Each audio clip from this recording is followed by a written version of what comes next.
So you guys were one. I'm hearing a lot of you guys. You guys wanted a theme song shortened, so here we go. This girl reviews movies, games, and books. Sometimes she plays them. So does that? And when she does it with the cat, does that make her crazy? Does that make her crazy? Probably. So it's shorter. There you go.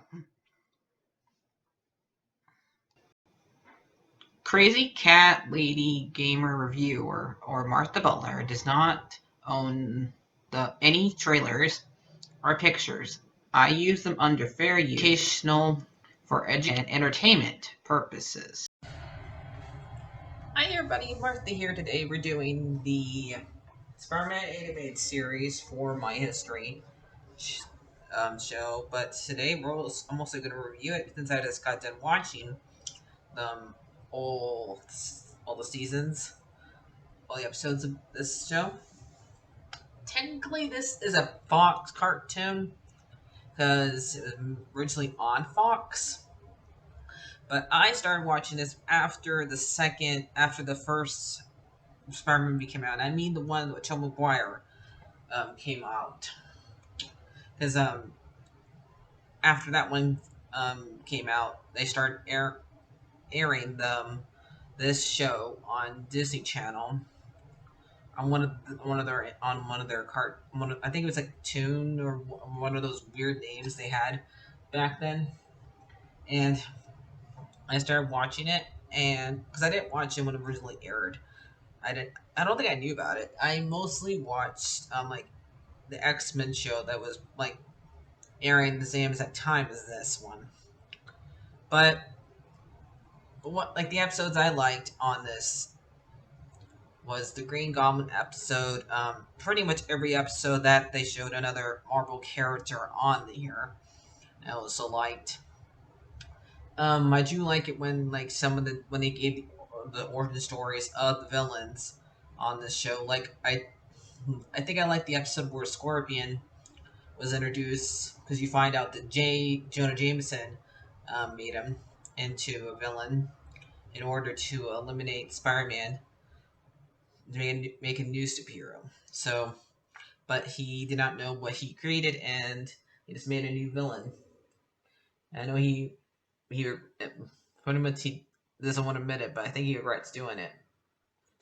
So, and let's see, Kingpin is a pretty good villain. He is very.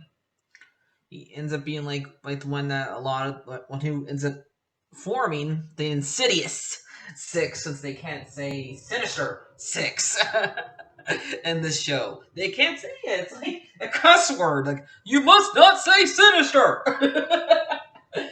He's the one that makes both of them because the first time they do it, it has Doc Ock, Scorpion, Mysterio, uh, Chameleon, uh, it's hard to remember all of them that they have in there. Hold on. Okay, now I got it. Hey, so we got Doctor Octopus, Mysterio, Scorpion, Shocker, the Chameleon, and Rhino. When later on they end up having Mysterio get destroyed in like an underground thing like later on in the series. So the Vulture took over his spot, but both times, um, Kingpin formed them by like making lies, like he would like help with some of them, with them like paying them and stuff, and helping like fund Doctor Octopus's research, stuff like that. So he just mainly wants to get Spider-Man out of the way, so he can go back to just ruling Manhattan, because this one takes place in Manhattan. So mostly like a lot of the characters in this show, like even Aunt May, a lot of them don't trust Spider-Man in this because of what J. Jonah Jameson writes in his newspaper. But for like some of the actors in here, like the ones I can't remember on top of my head, like let's see.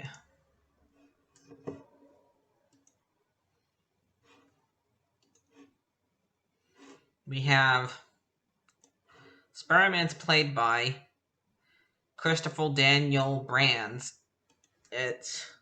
who has played Eric from Little Mermaid.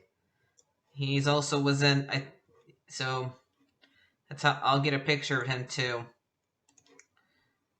And also we also have Madam Web. I think that who ends up playing who was played by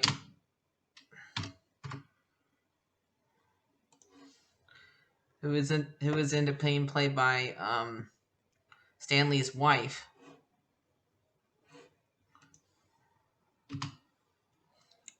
Jonah Lee, who's playing Stanley's wife. So like in the episode where Stanley's in the very last episode of this show, has Stanley in it.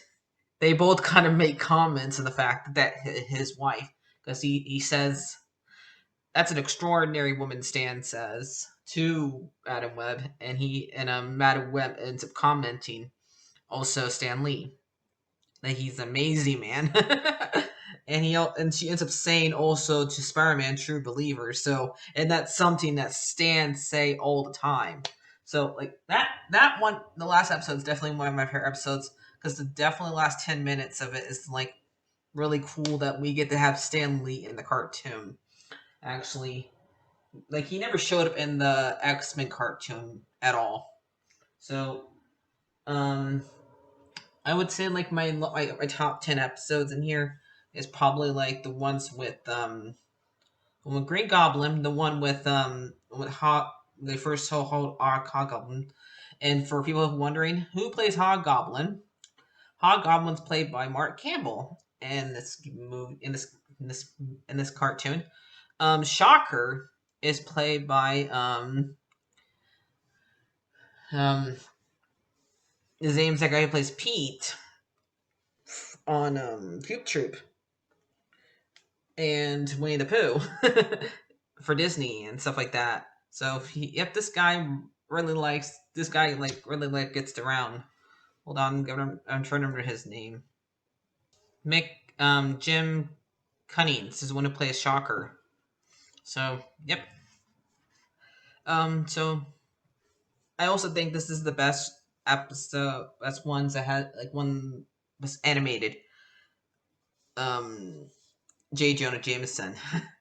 There's not very many Jonah Jamesons that I'm okay with. Like one in Lego, the Lego cartoon, the Lego game that has him. That voice does not match him at all, but this one does. So does J.K. Simmons. That one definitely him. But this one's pretty good too. So yep. So I would say pretty much any character that's in the Marvel universe is one of my favorite episodes. And the one with Green Goblin in it. I don't know who plays Green Goblin in this one, but it's not anyone. He does a good job, and he still is like the only one that who does find out who Spider-Man really is in this cartoon, while all the other villains doesn't. So yeah. And he's the reason why Mary Jane ends up disappearing, and like we never get to have that solved, really, because I guess the show got canceled for the same reason that X-Men did, since they they had to continue they had to start selling the rights to different people and stuff like that. So this show was pretty good. I don't know which one I'm gonna watch next. I'm not decided yet. I'm probably gonna end up watching X-Men Evolution, but I'll see you guys later. Bye.